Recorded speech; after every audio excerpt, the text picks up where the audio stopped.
ছোট্ট এই পোকাগুলোকে বলে সুপার ওয়ার্ম। এই ভিডিওতে আপনাকে দেখাবো সুপার ওয়ার্মের জীবন চক্র। হাই, আমি আরিফ। চলুন কথা না বেরিয়ে শুরু করি। নুডলসের মতো দেখতে এই পোকাগুলোর নাম সুপার ওয়ার্ম। আমরা যারা পশু পাখি পালি তাদের কাছে এটা খুব কমন একটা পোকা এবং এদেরকে আমাদের পশু পাখির প্রোটিনের ভান্ডার বলা যায়। এদের পুরো লাইফ সাইকেলটাকে 4টা ভাগে ভাগ করা যায়। এই অবস্থায় যখন থাকে এদেরকে লার্ভা বলে। এই অবস্থায় এরা খাবার খায়, শক্তি সঞ্চয় করে আর বড় হতে থাকে। লার্ভাগুলো যখন পুরোপুরি বড় হয়ে যায় এবং পরবর্তী স্টেজের জন্য এরা প্রস্তুত হয়, লার্ভা থেকে পিউপা স্টেজে নেওয়ার জন্য এদেরকে আলাদা আলাদা ভাবে রাখতে হয়। এই জন্য আমরা ছোট ছোট কিছু আইসক্রিমের বাটি নিছি এবং ওপর দিকে বাতাস চলাচলের জন্য কিছু ছিদ্র করে নিছি।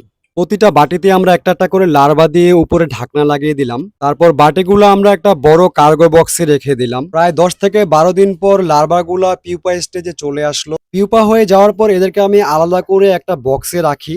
রাখার কিছুদিন পরে ওরা বিটল পোকায় পরিবর্তন হয়ে গেল। এটাই মূলত বিটল পোকার লাস্ট স্টেজ। এই বিটল পোকাগুলাই কিছুদিনের মধ্যে ডিম পাড়া শুরু করবে, যেখান থেকে আমি অনেক নতুন লার্ভা পাবো। এই ছোট্ট পোকার জীবনের এই ধাপগুলা দেখে আপনাদের কেমন লাগলো একটু কমেন্টস করে জানাবেন।